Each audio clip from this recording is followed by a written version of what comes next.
भगवान कृष्ण गीता में अपने भक्त की पहचान बताते हुए कहते हैं, अद्वेष्टा सर्वभूतानाम। अगर तू किसी से भी द्वेष नहीं करता है, अद्वेष्टा सर्वभूतानाम, मैत्रेयी, सभी से मित्रता करता है, मैत्रेयी करुण एवच, और सभी से करुणा रखता है।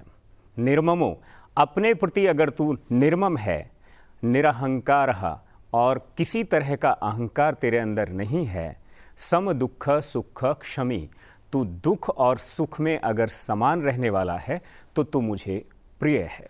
सुप्रभात। और हम आगे बढ़ रहे हैं और सबसे पहले नजर डालेंगे आज की मुख्य गतिविधियों पर। संसद के शीतकालीन सत्र का आज तीसरा दिन। लोकसभा में जम्मू कश्मीर से जुड़े 2 अहम विधेयकों पर चर्चा का गृह मंत्री अमित शाह देंगे जवाब। केंद्रीय विश्वविद्यालय संशोधन विधेयक 2023 पर भी होगी बहस। शीतकालीन सत्र के दूसरे दिन लोकसभा में जम्मू कश्मीर आरक्षण संशोधन विधेयक 2023 और जम्मू कश्मीर पुनर्गठन संशोधन विधेयक 2023 पर चर्चा। गृह मंत्री अमित शाह बोले, हमने देश में एक प्रधान एक निशान एक विधान करके दिखाया। अनुराग ठाकुर ने कहा, पिछले 4 सालों में केंद्र शासित प्रदेश में बड़ा बदलाव देखने को मिला।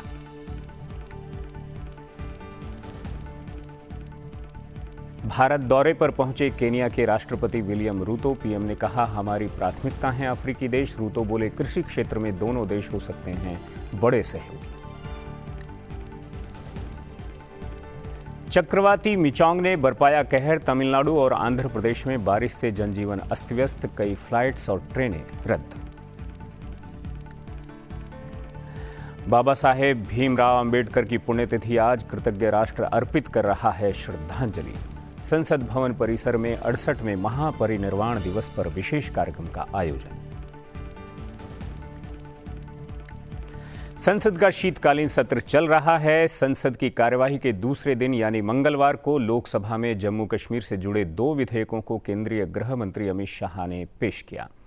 जम्मू और कश्मीर आरक्षण संशोधन विधेयक 2023 और जम्मू और कश्मीर पुनर्गठन संशोधन बिल 2023 विचार और पारित करने के लिए पेश किया गया।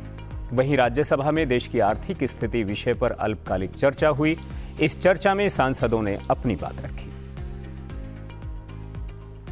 लोकसभा में जम्मू कश्मीर विधेयकों पर चर्चा के दौरान केंद्रीय गृह मंत्री अमित शाह ने कहा कि एक देश में 2 प्रधानमंत्री, 2 संविधान और 2 झंडे कैसे हो सकते हैं। जिन लोगों ने ऐसा किया उन्होंने गलत किया। पीएम मोदी ने इसे ठीक किया। हम 1950 से कह रहे हैं कि देश में एक प्रधान एक निशान एक विधान होना चाहिए और हमने ये किया। संसद के शीतकालीन सत्र का आज तीसरा दिन है। आज लोकसभा में कश्मीर आरक्षण संशोधन विधेयक 2023 पर चर्चा जारी रहेगी और उसके बाद गृह मंत्री अमित शाह चर्चा का जवाब देंगे। कल पेश हुए कश्मीर पुनर्गठन संशोधन विधेयक 2023 पर चर्चा हो सकती है। इसके अलावा शिक्षा मंत्री धर्मेंद्र प्रधान लोकसभा के पटल पर केंद्रीय विश्वविद्यालय संशोधन विधेयक 2023 को पेश करेंगे। वहीं अगर हम राज्यसभा की बात करें तो आज राज्यसभा में प्रश्नकाल और शून्यकाल के अलावा विदेश मंत्रालय की स्थायी समिति की रिपोर्ट पेश की जाएगी। इसके साथ साथ अनुसूचित जाति और अनुसूचित जनजाति के कल्याण समिति के अध्यक्ष अध्ययन यात्रा का प्रतिवेदन सदन के पटल पर रखा जाएगा। इसके अलावा वित्त मंत्री निर्मला सीतारमण अनुदान की अनुपूरक मांगों 2023-24 पर एक वक्तव्य सभा पटल पर रखेंगी। केनिया के राष्ट्रपति विलियम सामोई रूतो भारत के दौरे पर हैं। केनियाई राष्ट्रपति विलियम रूतो ने नई दिल्ली में हैदराबाद हाउस में पीएम मोदी से मुलाकात की। पीएम नरेंद्र मोदी और केनिया के राष्ट्रपति रूतो की मौजूदगी में भारत और केनिया के बीच 5 समझौतों पर ज्ञापन पर हस्ताक्षर किए गए। इस दौरान प्रधानमंत्री मोदी ने कहा कि भारत ने अपनी विदेश नीति में अफ्रीकी देशों को हमेशा उच्च प्राथमिकता दी है। उन्होंने कहा कि केनिया के राष्ट्रपति की भारत यात्रा से न केवल द्विपक्षीय संबंध मजबूत होंगे बल्कि अफ्रीका के साथ हमारे जुड़ाव को नई गति मिलेगी। दोनों देशों का साझा इतिहास और भविष्य है। प्रोग्रेसिव भविष्य की नींव रखते हुए हमने अपने सहयोग को मजबूत करने का फैसला किया है। हमने कई नई पहलें की हैं जिनसे दोनों देशों में व्यापार और निवेश बढ़ेगा। भारत केनिया को भरोसेमंद और समर्पित साझेदार देश के रूप में मानता है। भारत की विदेश नीति में अफ्रीका को हमेशा उच्च प्राथमिकता का स्थान दिया गया है। पिछले लगभग एक दशक में हमने मिशन मोड में अफ्रीका के साथ अपना सहयोग बढ़ाया है। मुझे विश्वास है कि राष्ट्रपति रूटो की यात्रा से हमारे द्विपक्षीय संबंधों के साथ साथ पूरे अफ्रीका महाद्वीप के साथ हमारे एंगेजमेंट को नया बल मिलेगा। फ्रेंड्स, इस वर्ष हम भारत और केनिया के डिप्लोमेटिक रिलेशंस की 60वीं वर्षगांठ मना रहे हैं, किंतु हमारे संबंधों का हजारों वर्ष पुराना इतिहास है। मुंबई और मोम्बासा को आपस में जोड़ता हुआ विशाल हिंद महासागर हमारे प्राचीन संबंधों का साक्षी रहा है। इस मजबूत नींव पर हम सदियों से साथ मिलकर आगे बढ़ते रहे हैं। पिछली सदी में हमने मिलकर उपनिवेशवाद का विरोध किया। भारत और केनिया ऐसे देश हैं जिनका अतीत भी साझा है और भविष्य भी। फ्रेंड्स, एक प्रगतिशील भविष्य की नींव रखते हुए आज हमने सभी क्षेत्रों में अपना सहयोग सुदृढ़ करने पर विचार किया। वहीं केनिया के राष्ट्रपति रूतो ने कहा कि मेरी अपेक्षा है कि हमें केनिया और भारत के बीच संबंधों को मजबूत करने की जरूरत है। हम देख रहे हैं कि हम ग्रामीण विकास और खासकर कृषि के क्षेत्र में साझेदारी कर सकते हैं। I thank you, Prime Minister, for the consideration of the $250 million for supporting Kenya in the space of agricultural mechanization and the whole space of vaccines and other interventions. I want to assure you that we will immediately embark on programs that have already been agreed on so that we can leverage on this facility to provide the much needed services for the people of Kenya. This facility is going a long way in delivering our commitment to the people of Kenya, especially in the space of health and food security. राष्ट्रपति द्रौपदी मुर्मू ने कहा कि भारत और Kenya के बीच मैत्री परिपक्व होकर मजबूत द्विपक्षीय संबंधों में बदल गई है, जो व्यापार, शिक्षा और प्रौद्योगिकी सहित विभिन्न क्षेत्रों में महत्वपूर्ण आर्थिक सहयोग पर आधारित है। कल शाम केनिया के राष्ट्रपति डॉक्टर विलियम सामोई रूतो का राष्ट्रपति भवन में स्वागत किया गया और उनके सम्मान में भोज का आयोजन किया गया। राष्ट्रपति मुर्मू ने कहा कि हिंद महासागर सदियों से भारत और केनिया के लोगों को जोड़े रखे हुए है। राष्ट्रपति मुर्मू ने इस बात पर प्रसन्नता व्यक्त की कि केनिया में भारतीय मूल के 80,000 लोग सामाजिक और आर्थिक रूप से एकीकृत हैं। उन्होंने कहा कि भारतीय मूल के लोगों को केनियाई होने पर गर्व है, लेकिन उन्होंने भारतीय संस्कृति और मूल्यों को बरकरार रखा है। राष्ट्रपति मुर्मू ने कहा कि यह केनियाई समाज के समावेशी चरित्र का प्रमाण है। राष्ट्रपति ने कहा कि भारत केनिया के सबसे बड़े व्यापारिक साझेदारों में से एक है और केनिया में निवेश के मामले में भी भारत सबसे बड़े स्रोतों में शामिल है। उन्होंने कहा कि कई भारतीय कंपनियों ने पूर्वी अफ्रीका में अपने व्यापार के लिए केनिया को अपना आधार बनाया है। राष्ट्रपति मुर्मू ने कहा कि भारत का निजी क्षेत्र केनिया में निवेश के लिए इच्छुक है। उन्होंने कहा कि भारत सरकार केनिया के विकास में भागीदार बनने के लिए प्रतिबद्ध है। 2016 में प्रधानमंत्री मोदी जी की केनिया यात्रा के बाद हासिल की गई उपलब्धियों ने हमारी ऐतिहासिक संबंधों को मजबूत किया और आपसी हित के कई क्षेत्रों में हमारी साझेदारी का विस्तार हुआ। हमारी मित्रता अब एक मजबूत द्विपक्षीय रिश्ते में परिपक्व हो गई है, जो व्यापार, शिक्षा और प्रौद्योगिकी सहित विभिन्न क्षेत्रों में महत्वपूर्ण आर्थिक सहयोग पर आधारित है। इसके अलावा हमने आतंकवाद और जलवायु परिवर्तन सहित वैश्विक चुनौतियों के खिलाफ अपनी साझेदारी का बढ़ाया है। मुझे खुशी है कि हाल के दिनों में हमारे दोनों देशों के बीच मैत्रियों और विशिष्ट अधिकारियों के स्तर पर अधिक से अधिक आदान प्रदान हुआ है। इस वर्ष मार्च में मुझे केन्या की पहली महिला मुख्य न्यायाधीश से मिलने का अवसर मिला। मुझे ये भी बताया गया है कि हाल ही में फर्स्ट लेडी श्रीमती रेचल रूटो को मेरे गृह राज्य ओडिशा में स्थित Kalinga institute of social sciences के द्वारा उनके मानवीय कार्य के लिए सम्मानित किया गया। केन्या की महिला नेताओं को देश के विकास में इतनी महत्वपूर्ण भूमिका निभाते देखना प्रेरणादायक है। राष्ट्रपति द्रौपदी मुर्मू ने कहा कि संस्कृत देश की संस्कृति की पहचान और वाहक रही है। नई दिल्ली में श्री लाल बहादुर शास्त्री राष्ट्रीय संस्कृत विश्वविद्यालय के पहले दीक्षांत समारोह में राष्ट्रपति ने कहा कि संस्कृत का व्याकरण इसे वैज्ञानिक आधार प्रदान करता है। राष्ट्रपति ने कहा कि संस्कृत आधारित शिक्षा प्रणाली में गुरु को बहुत महत्व दिया गया है। राष्ट्रपति ने विश्वास व्यक्त किया कि विश्वविद्यालय के छात्र इस परंपरा का पालन करेंगे और अपने शिक्षकों के प्रति कृतज्ञता के साथ आगे बढ़ेंगे। राष्ट्रपति ने कहा कि राष्ट्रीय शिक्षा नीति 2020 की परिकल्पना है कि देश के युवा भारतीय परंपराओं में विश्वास रखते हुए 21वीं सदी में उचित स्थान हासिल करें। हमारे देश में नैतिकता, धार्मिक आचरण, परोपकार और सर्वमंगल जैसे जीवन मूल्यों के आधार पर प्रगति हो, केवल तभी शिक्षा सार्थक मानी जाती है।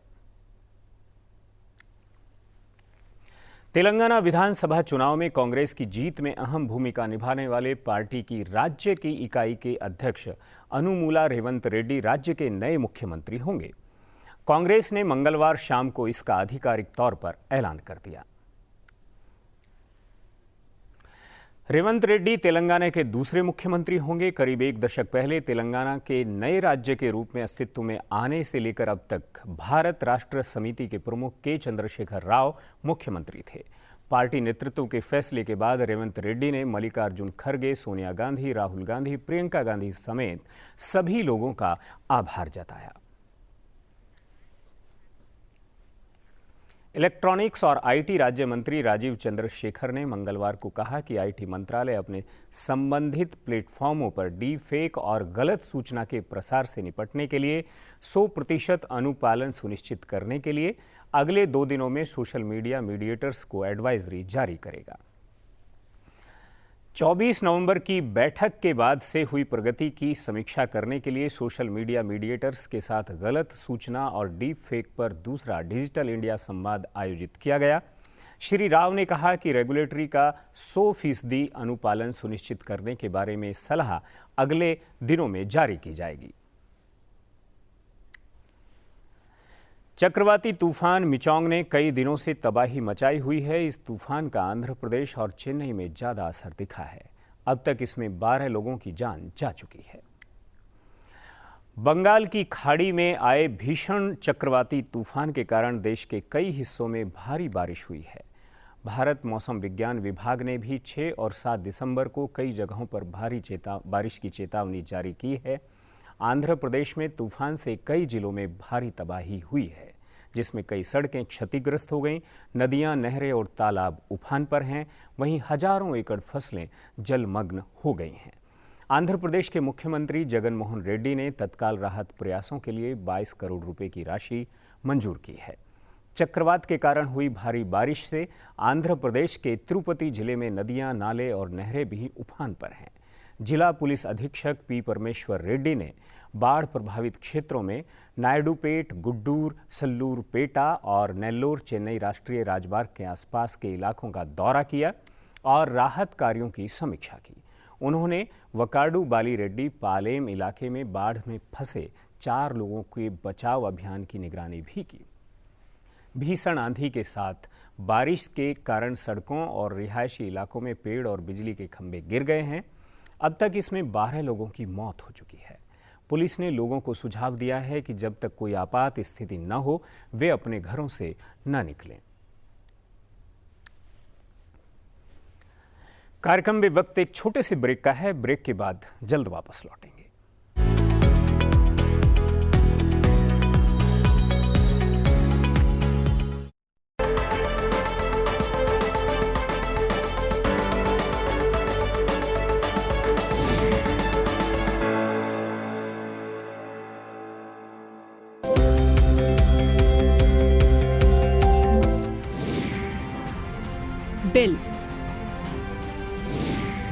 a draft of a legislative proposal put in the proper form, which when passed by both the Houses of Parliament and assented to by the President becomes an act. Business of the House. The relative order of all the items of business in the House of a legislature to be taken up on a particular day. Government business for a whole week is announced in advance in the House by the Minister for Parliamentary Affairs. Calling attention. A procedure whereby a member calls the attention of a minister to a matter of urgent public importance. The minister makes a brief statement thereon and thereafter the members seek clarifications. Legislative business. Introduction, consideration and passing of a bill piloted by a minister or a private member in the House.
Naming a member.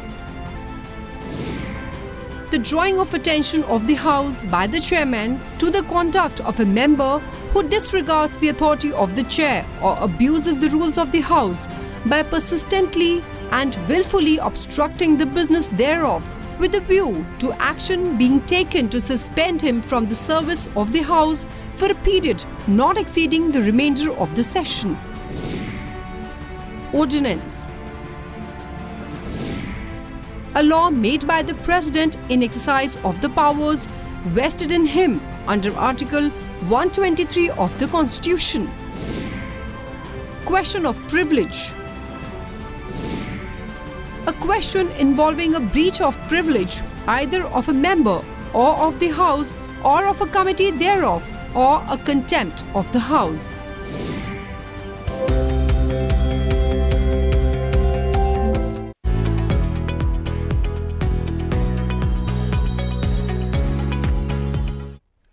सुप्रभात में एक बार फिर से आपका स्वागत है। Doctor Bhimrao Ramji Ambedkar, जिन्हें हम बाबा साहेब भीमराव या फिर अंबेडकर के नाम से भी जानते हैं, भीमराव अंबेडकर भारतीय संविधान के वास्तुकार थे। आज ही के दिन यानी 6 दिसंबर 1956 को उनकी मृत्यु हुई। इसीलिए इस दिन को महापरिनिर्वाण दिवस के रूप में भी मनाया जाता है। बाबा साहेब अंबेडकर की पुण्यतिथि पर उन्हें श्रद्धांजलि अर्पित करने के लिए देश भर में विभिन्न कार्यक्रमों का आयोजन किया जाता है। संसद भवन परिसर में भी 68वें महापरिनिर्वाण दिवस के अवसर पर विशेष श्रद्धांजलि समारोह का आयोजन हो रहा है। राष्ट्रपति, प्रधानमंत्री और लोकसभा अध्यक्ष समेत कई मंत्रीगण और सांसद आज उन्हें श्रद्धांजलि अर्पित करेंगे। और आइए अब देखते हैं बाबा साहेब के जीवन को लेकर रेत पर उकेरी गई एक छोटी सी कहानी।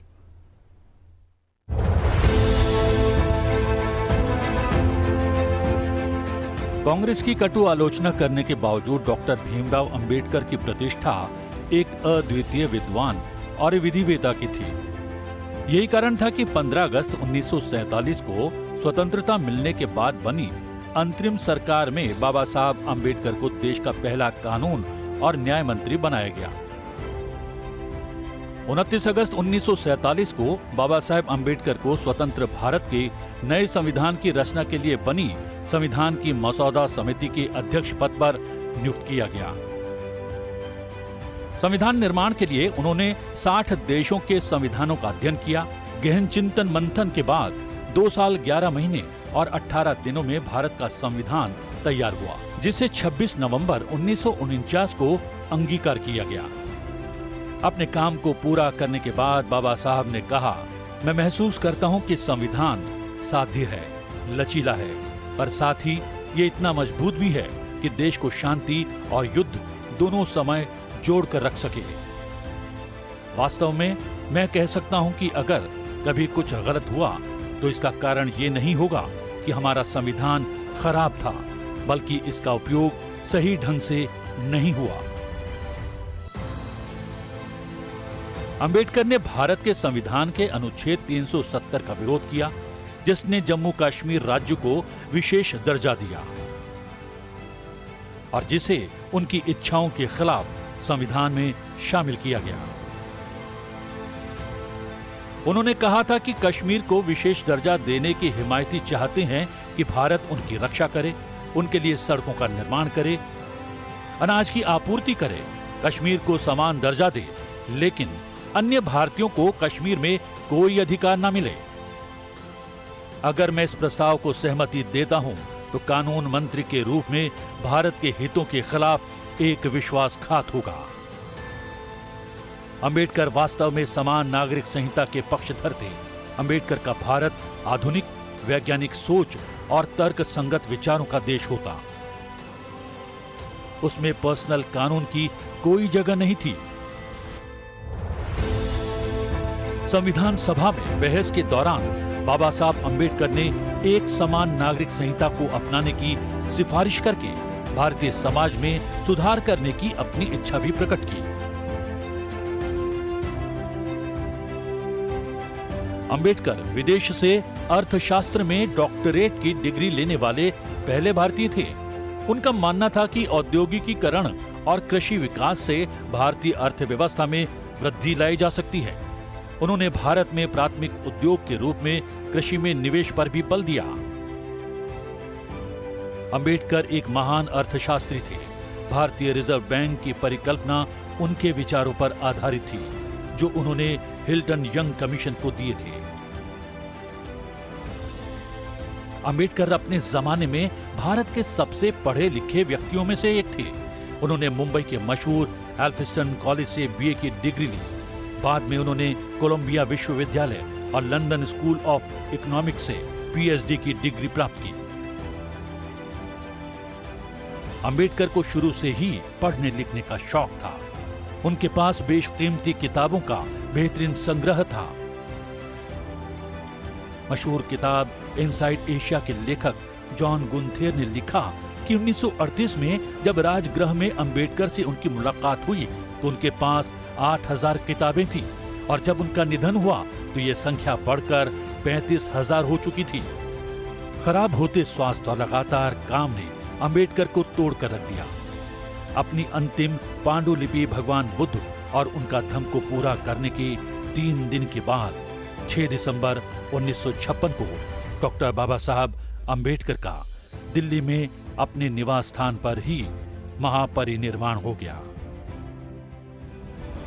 1990 में बाबा साहब को भारत के सर्वोच्च नागरिक सम्मान भारत रत्न से सम्मानित किया गया। जी हां, कृतज्ञ राष्ट्र बाबा साहेब अंबेडकर के महापरिनिर्वाण दिवस पर उन्हें श्रद्धांजलि अर्पित कर रहा है। तो आइए अब बात करते हैं आज के दिन से जुड़े इतिहास की और जानते हैं आज के दिन से जुड़ी मुख्य घटनाओं के बारे में। 6 दिसंबर साल 1956 को भीमराव रामजी अंबेडकर का निधन हुआ। वे डॉक्टर बाबा साहेब अंबेडकर नाम से लोकप्रिय भारतीय विधिवेत्ता, अर्थशास्त्री, राजनीतिज्ञ और समाज सुधारक थे। उन्होंने बौद्ध दलित आंदोलन को प्रेरित किया और दलितों से सामाजिक भेदभाव के विरुद्ध अभियान चलाया था। वे स्वतंत्र भारत के प्रथम विधि और न्याय मंत्री, भारतीय संविधान के जनक और भारत गणराज्य के निर्माताओं में से एक थे। साल 1990 में अंबेडकर को मरणोपरांत भारत के सर्वोच्च नागरिक सम्मान भारत रत्न से सम्मानित किया गया। प्रत्येक वर्ष उनकी पुण्यतिथि महापरिनिर्वाण दिवस के रूप में मनाई जाती है। 6 दिसंबर साल 1704 को चमकौर का ऐतिहासिक युद्ध हुआ। यह युद्ध गुरु गोविंद सिंह जी और वजीर खान की मुगल सेना के बीच हुआ। इस युद्ध में एक तरफ गुरु गोविंद सिंह जी के 40 बहादुर सिख थे, तो वहीं दूसरी तरफ वजीर खान लाखों मुगल फौज के साथ था। वजीर खान गुरु गोविंद सिंह को पकड़ने में असफल रहा, लेकिन 40 सिख वीरता से लड़ते हुए शहीद हो गए। इस युद्ध में गुरु साहिब के दोनों बड़े बेटे साहिबजादा अजीत सिंह और साहिबजादा जुझार सिंह अद्भुत वीरता से लड़ते हुए शहीद हुए थे। इस युद्ध में लगभग 10 लाख मुगल सैनिकों पर 40 सिख भारी पड़े थे। 6 दिसंबर साल 1946 को होमगार्ड विभाग की स्थापना की गई। इस विभाग की स्थापना सांप्रदायिक दंगों को नियंत्रित करने में पुलिस की सहायता के लिए की गई। साल 1962 के चीन युद्ध में एक बार फिर पुलिस को मददगारों की जरूरत महसूस हुई। परिणाम स्वरूप 6 दिसंबर 1962 को गृह रक्षक संगठन का पुनर्गठन किया गया। होमगार्ड एक स्वैच्छिक बल है। पुलिस के छोटे भाई की तरह नजर आने वाले होमगार्ड देश भर में पुलिस के साथ कंधे से कंधा मिलाकर अपनी ड्यूटी निभाते हैं। चौराहा हो या दंगाग्रस्त इलाका, चुनाव हो या फिर सरकारी दफ्तर, होमगार्ड हर जगह तैनात रहते हैं। पूर्वोत्तर राज्य नागालैंड के महत्वपूर्ण हॉर्नबिल महोत्सव के 24वें संस्करण की शुरुआत हो चुकी है। इस वर्ष के महोत्सव के लिए संयुक्त राज्य अमेरिका, जर्मनी और कोलंबिया भागीदार देश हैं और असम भागीदार राज्य है।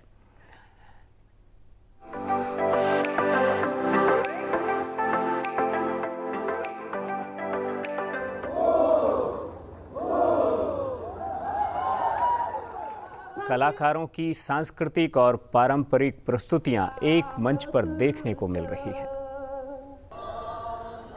आइए आपको भी दिखाते हैं इस उत्सव की झलकियां।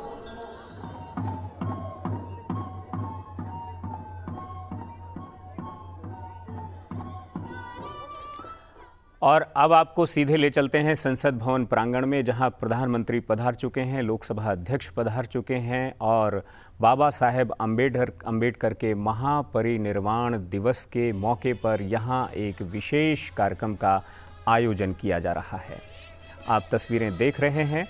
यहां पर साथ में कई मंत्रीगण आपको मौजूद दिखाई दे रहे हैं।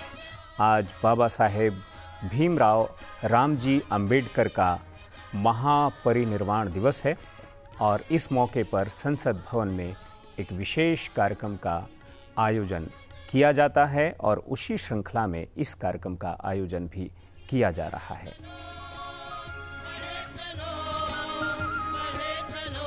और आप देख रहे हैं भारत के उपराष्ट्रपति प्रोफेसर जगदीप धनखड़, भारत के प्रधानमंत्री और लोकसभा अध्यक्ष के साथ।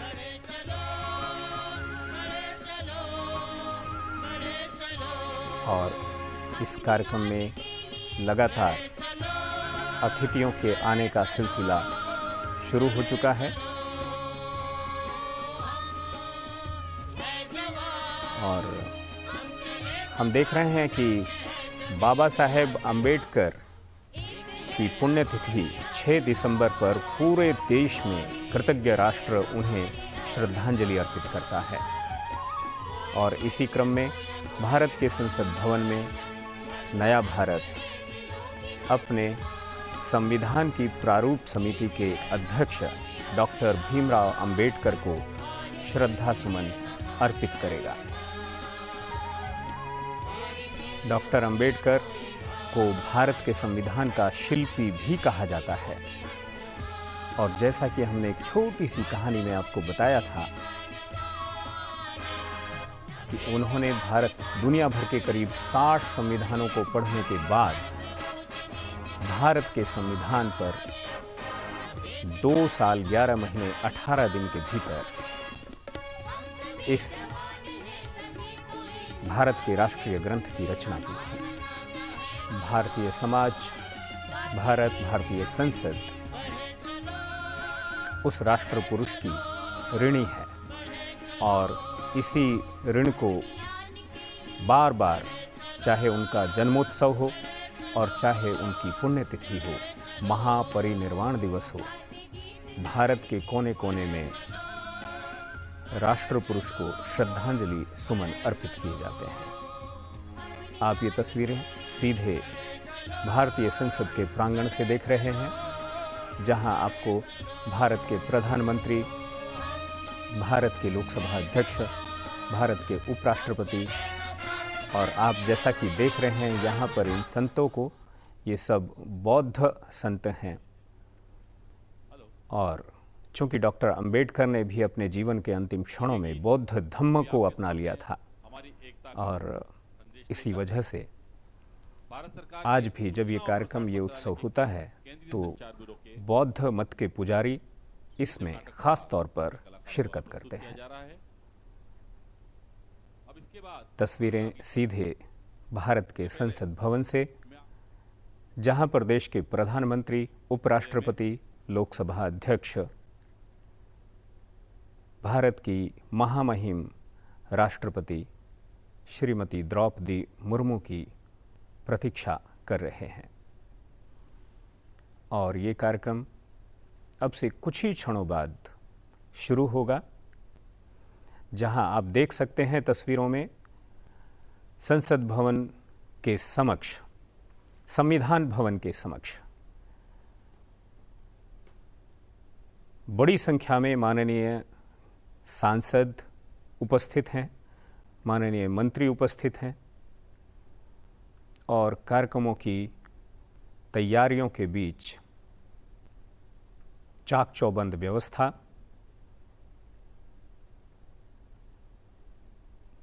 डॉक्टर अंबेडकर के महापरिनिर्वाण दिवस के मौके पर भारतीय संसद के प्रांगण में आने वाले हैं, तो हम उनके इंतजार में आपको एक और गीत सुनवाते हैं बाबा साहेब के ऊपर।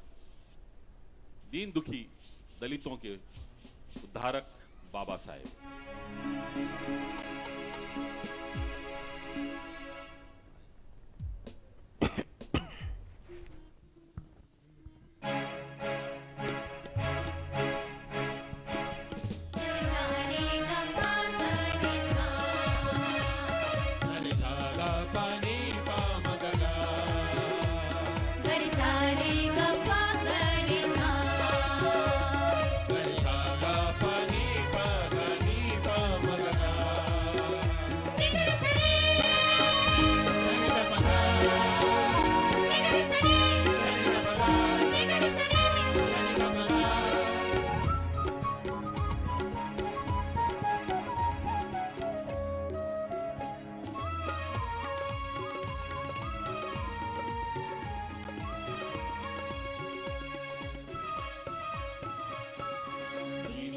दलितों के पालनहारे बाबा साहेब, विलक्षण बुद्धि प्रतिभा अद्भुत वाले बाबा साहेब।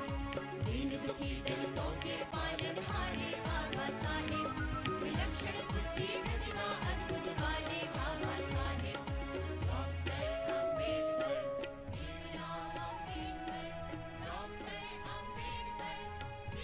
हम आपको बता दें, डॉक्टर अंबेडकर का जन्म मध्य प्रदेश के महू में हुआ 14 अप्रैल 1891 को। उनके पिता आम आदमी नहीं थे, बल्कि अंग्रेजी सेना में सूबेदार थे, पढ़े लिखे व्यक्ति थे और खुद डॉक्टर अंबेडकर उन्हें शिक्षा को लेकर के उन्होंने बहुत आगे बढ़ाया और ख़ास तौर पर बड़ौदा के महाराजा ने उन्हें विदेश में पढ़ाई करने के लिए स्कॉलरशिप दी और उस स्कॉलरशिप से उन्होंने लंदन स्कूल ऑफ इकोनॉमिक्स से अपनी पढ़ाई पूरी की। उन्होंने दलितों के कल्याण के लिए एक संगठन बनाया। बहिष्कृत भारत इस नाम से एक समाचार पत्र भी लिखा। उन्होंने मार्च 1927 में महाड़ सत्याग्रह का भी वो किया।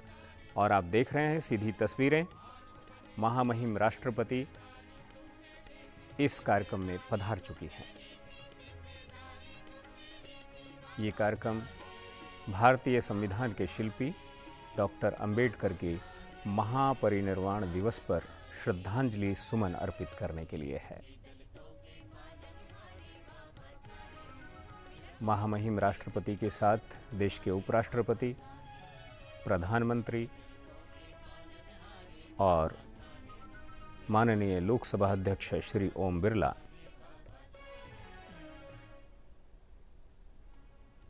महामहिम उपराष्ट्रपति भारत के संविधान शिल्पी डॉक्टर भीमराव अंबेडकर के चित्र पर माल्यार्पण करते हुए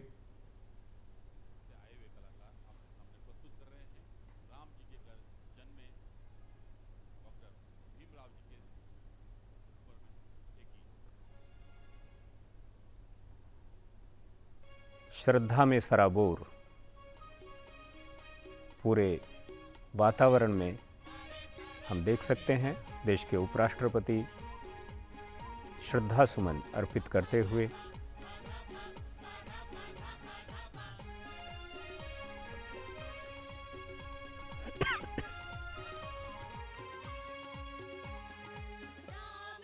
मंत्री डॉक्टर भीमराव अंबेडकर को श्रद्धा सुमन अर्पित करते हुए पूर्व राष्ट्रपति रामनाथ कोविंद पुष्पांजलि अर्पित करते हुए और सभी बौद्ध पुजारियों को दक्षिणा भेंट करते हुए साथ में उनका आशीर्वाद लेते हुए प्रधानमंत्री माननीय लोकसभा अध्यक्ष और तमाम गणमान्य डॉक्टर अंबेडकर के चित्र के सामने उन्हें श्रद्धांजलि अर्पित करते हुए दिख रहे हैं। पूर्व राष्ट्रपति, प्रधानमंत्री, राष्ट्रपति द्रौपदी मुर्मू, उपराष्ट्रपति और देश के लोकसभा अध्यक्ष बस कार्यक्रम का शुभारंभ हो चुका है। कार्यक्रम में तमाम मंत्री, गणमान्य सांसद एक कतार में खड़े हुए अपने संविधान के निर्माता के सामने कृतज्ञता के साथ श्रद्धा सुमन अर्पित कर रहे हैं।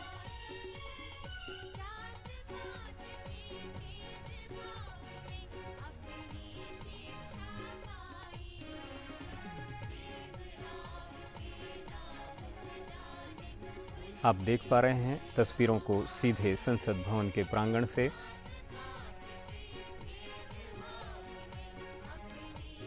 जहां पर देश लो श्रद्धांजलि राष्ट्र पुरुष शतकोटि हृदय के कमल खिले हैं, आज तुम्हारी पूजा करने सेतु हिमाचल साथ मिले हैं।